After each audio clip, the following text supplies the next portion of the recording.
சூரிய ஆற்றலை மின்சார ஆற்றலாக மாற்றி கொடுக்கக்கூடிய ஒரு நிறுவனம் தான் எஸ்பிசி சோலார் டெக்னாலஜி.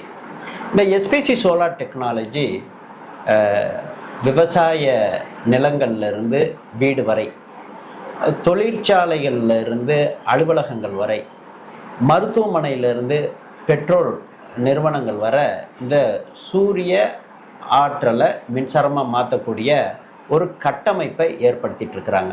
அந்த வகையில் திருச்சியில் ஸ்ரீ ஜெயரங்கா இயற்கை மருத்துவமனை மற்றும் யோகா ஆராய்ச்சி மையத்துக்கும் அவங்க அந்த சூரிய ஆற்றலை பயன்படுத்தி மின்சாரம் பயன்படுத்தக்கூடிய கட்டமைப்பை ஏற்படுத்தியிருக்கிறாங்க.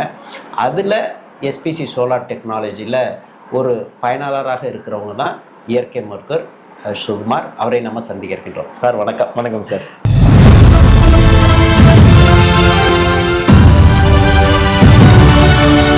உங்களை பார்த்தா ஒரு பக்கம் தற்சார்பான வாழ்க்கைக்கு நீங்கள் மக்களுக்கு நிறைய விஷயங்கள் எடுத்து சொல்கிறீங்க.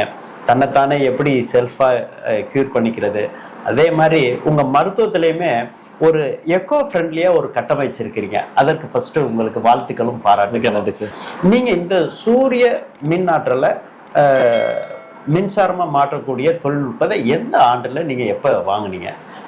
2013 வருடம் நம்ம இங்கே ஒரு மருத்துவமனையை அடுத்த கட்டத்திற்கு கொண்டு போகிறதுக்கு நம்ம பில்டிங்ஸ் கன்ஸ்ட்ரக்ஷன் பண்ணும் பொழுது தான் நம்ம இது சம்மந்தப்பட்ட தகவலை எஸ்பிசி நிறுவனர் புஷ்பராஜ் அவர்கள் இப்படி எந்த கமர்ஷியல் கரண்ட்டை நம்மளை கொஞ்சம் அது காஸ்ட் எஃபெக்டிவாக இருக்கிறதுக்காகவும் அதே சமயத்தில் இது எக்கோ ஃப்ரெண்ட்லியாகவும் இருக்கும் அப்படிங்கிற விஷயத்த பண்ணார். இயற்கை ஆர்வலர், இயற்கை மருத்துவம் பண்ணிட்டு இருக்கக்கூடிய காரணங்களால் இதில் எனக்கு ஒரு ஆர்வம் ஏற்பட்டது. கண்டிப்பாக நம்மளே ஒரு எலக்ட்ரிசிட்டியை ப்ரொடியூஸ் பண்ணி நம்ம அதை பயன்படுத்துறது ரொம்ப சந்தோஷமான விஷயம் தானே.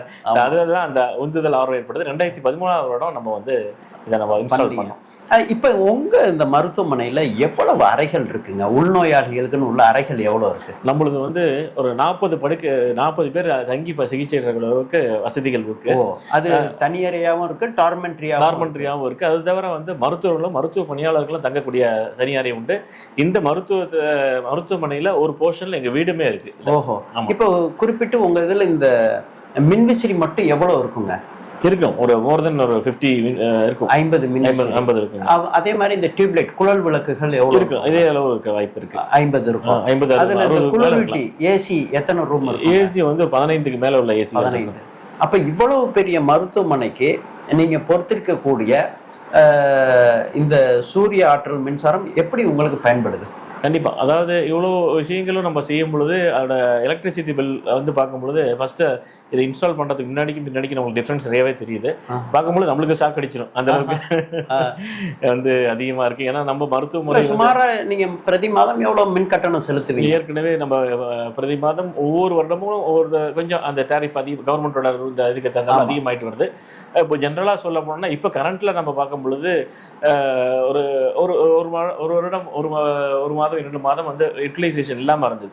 அப்போ பார்க்கும்பொழுது 70,000 - 80,000 வரையும் போகக்கூடிய ஒரு 70,000, 60 to 70,000 சராசரியா இப்போ கூடிய ஒரு சூழல்ல இப்போ ஒரு 15,000 - 25,000 தான் பயப்படக்கூடிய ஒரு சூழல் இருக்கு. அதாவது இப்ப நீங்க சொல்வதை பார்த்தா கிட்டத்தட்ட 3 1 பங்கை விட கணிசமாக குறையுது. கணிசமா இருக்கு. அதுக்கு காரணம் என்னன்னா இதையும் கொஞ்சம் நீல் பண்றதுக்கான வாய்ப்புகள் இருக்கு. அதற்கான அந்த மேல உள்ள விஷயங்கள் ஏற்கனவே நாங்கள் பழசு போட்டிருந்தோம். ஓகே. இப்போ இன்னும் நிறைய ரீமாடல் வந்திருக்கு. இன்னும் கொஞ்சம் அதோட கெப்பாசிட்டி எல்லாம் அதிகமா இருக்கு அப்படின்றாங்க. குறைந்த இடத்துலயுமே பாத்தீங்கன்னா நீங்க செறிவூட்டப்பட்ட இன்னும் இந்த மின் தகடுகளை மீன்ஸ் அந்த சோலார் அந்த பேனல்ஸை போடலாம் அப்படின்றாங்க. மேபி அதுக்கான வாய்ப்புகளை உருவாக்கி கொடுத்தோம்னா இன்னும் 0 பண்றதுக்கான வாய்ப்புகள் இருக்குன்னு நினைக்கிறேன். ஆனா இப்ப இவ்வளவு 4 பருவ காலத்துக்கும் இந்த சூரிய மின்னாற்றல் உங்களுக்கு செயல்படுதா? எல்லா கிளைமேட் இதுக்கும் எல்லாத்துக்குமே செயல்படுது. குறிப்பா நம்மளுக்கு மேக்சிமம் பாத்தீங்கன்னா 2-3 மாதங்கள் மட்டும் தானே உங்களுக்கு அந்த இந்த சீசன். கோடை காலத்துல பெரும்பான்மையா நிறைய அந்த எல்லா காலங்களையும் இருக்கு. இந்த 2-3 காலங்கள் மட்டும் மேபி ஒரு 5,000 rupees அதிகமாகலாம். அவ்வளவுதான். இப்ப நீங்க இந்த சூரிய மின்னாற்றலை மின்சாரமா மாத்துறதுனால என்னென்னலாம் பயன் அடைஞ்சீங்க? ஏன்னா இப்ப இது நீங்க இப்ப ஆன் கிரிட் டைரக்டா வந்து நீங்க வந்து இபி லைன்லயே கொடுத்துருக்கீங்களா? இபி லைன்ல கொடுத்துருக்கோம். நம்ம எவ்வளவு மின்சாரம் வந்து பயன்படுத்துறோமோ அது போக தான் வந்து நம்ம இபிக்கு அந்த மின்சாரத்தை கொடுக்க போறோம். எக்ஸசிவா இருக்கக்கூடிய அந்த மின்சாரத்துக்கு அவங்க கவர்மெண்ட்ல வரவு வச்சுக்கிட்டு அதுக்கு வந்து நம்ம இபி பில்ல வந்து டிடெக்ட் பண்ணி அந்த மீன்ஸ் அந்த பில்லை வந்து நமக்கு கொடுக்குறாங்க. இப்ப நீங்க ஒரு மின் உற்பத்தியாளராகவும் நான் வந்து அது ஒரு பெரிய ஒரு சந்தோஷமான ஒரு விஷயம். ஆமா ஆமா. இப்ப இதனால நீங்க பெற்ற பயனை பொறுத்து மக்களுக்கு சொல்லக்கூடிய விஷயம் என்ன இருக்கு? நீங்க இந்த சூரிய மின்னாற்றல ஒரு மின்சாரமா மாத்தக்கூடியதுல ஒரு கட்டமைப்பை ஒரு இப்ப நாங்கெல்லாம் சொல்லும் பொழுது சொல்லுவோம், ஒரு வீட்டிலேயே இதுக்குன்ட்டு அந்த ஆர்கிடெக்ட் பண்ணும்போது இது ஒரு யூனிட்டுக்கு நீங்க பண்ணுங்க அப்படின்னு சொல்றோம். நீங்க எப்படி பாக்குறீங்க ஒரு மருத்துவரா? கண்டிப்பா, அதாவது ஒரு இயற்கை மருத்துவரா நான் எப்படி பாக்குறேன் அப்படின்னா, கண்டிப்பா வந்து இந்த எலக்ட்ரிசிட்டி பில் வந்து ஒரு கமர்ஷியலா குறைக்கிறதுக்கு ஒரு வாய்ப்பு இருக்கு. குறிப்பா வந்து பாத்தீங்கன்னா இந்த மின்சாரத்தை உருவாக்குறதுல நமக்கு ஒரு சந்தோஷம். இதனால வந்து பாத்தீங்கன்னா கவர்மெண்ட்டுக்கு ஒரு பர்டன் குறையுது ஃபர்ஸ்ட். ஏன்னா நிறைய அவங்களுக்கு வந்து நிறைய செலவுகள், ஒவ்வொரு ஒரு யூனிட் அவங்க ஆரம்பிக்கிறாங்க, நிறைய செலவுகள் வரும். அது தனிப்பட்ட நபரை நம்மளுக்கு ஒரு பொறுப்புணர்வு இருக்கு. நம்ம பண்ணி குறைக்கும் பொழுது கவர்மெண்ட்டுக்கு ஒரு பர்டன் குறையும் ஒன்று. ஸோ எலக்ட்ரிசிட்டி உற்பத்தி வெளி மாநிலங்கள்லாம் சில சமயங்கள் வாங்கக்கூடிய ஒரு சூழல் இருக்கு, அதை நம்ம வந்து குறைச்சிக்கலாம்.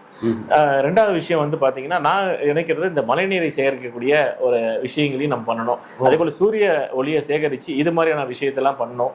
இது மூலமா வந்து பாத்தீங்கன்னா அந்த நம்மளுக்கு நிறைய ஏர் பொல்யூஷன்ஸ், மற்றபடி சுற்றுப்புற சூழல்லாம் வந்து ஃபேக்டரிஸ் நிறைய வர வர இதாகும். இதெல்லாம் வந்து நம்ம அதை ப்ரிவென்ட் பண்ணலாம். ஸோ நம்ம வீட்லேயே வந்து இந்த எலக்ட்ரிசிட்டி உற்பத்தி பண்ணலாம். ஸோ அதனால வந்து ஒரு இன்வெஸ்ட்மெண்ட் அப்படிங்கிறது வந்து ஒரு செலவு அப்படிங்கிறது நிறைய பேர் நினைக்கிறாங்க. இது செலவு அப்படிங்கிறது இல்லை. நீங்கள் லாங் டேர்மாக பார்க்கும்பொழுது இது ஒரு வரவு தான். இன்னும் வந்து நிறைய விஷயங்களை இது சேமிப்புக்கு ஒரு வழிவகை கண்டிப்பாக செய்யும். எப்போ எந்த ஒரு பில்டிங் கட்டினாலும் நம்ம எல்லாத்துக்குமே ஒரு டிசைன் பண்ணுறோம். ஒரு ரூமுக்கு எப்படி இருக்கணும், அது பண்ணணும், இது பண்ணணும், ஒரு உள்ள லைப்ரரிலாம் வைக்கிறது இப்போ நல்ல விஷயம். நிறைய பேர் லைப்ரரியே வைக்கிறாங்க. அதே போல் அந்த சோலாருக்கான இடத்த நம்ம வந்து தேர்வு செஞ்சு அதுக்கான வந்து வடிவமைச்சு ஆர்கிடெக்ட் ஒரு பிளான் கேட்டு வாங்கினோம்னா கண்டிப்பாக வந்து அது ஒரு பெரிய ஒரு வரவு தரக்கூடிய விஷயமா இருக்கு அப்படிங்கிறது என்னோட கண் பார்வையில் இந்த 12 வருடத்துல நான் தெரிஞ்சுக்கிட்டது. மிக்க நன்றி. அந்த சூரிய ஆற்றலை மின்சாரமாக மாற்றுவது என்பது செலவல்ல, அது வரவுதான் என்பதை ஒரு மருத்துவராக இருந்து அதை ஒரு பயனாளராக இருந்து நம்ம நிறைய விஷயங்கள் ஷேர் பண்ணிக்கிட்டாங்க. அந்த வகையில் ஜெயரங்கா இயற்கை மருத்துவமனை மற்றும் யோகா ஆராய்ச்சி மையம் நிறுவனர் இயற்கை மருத்துவர் சுகுமாருடன் விஜயகுமார்.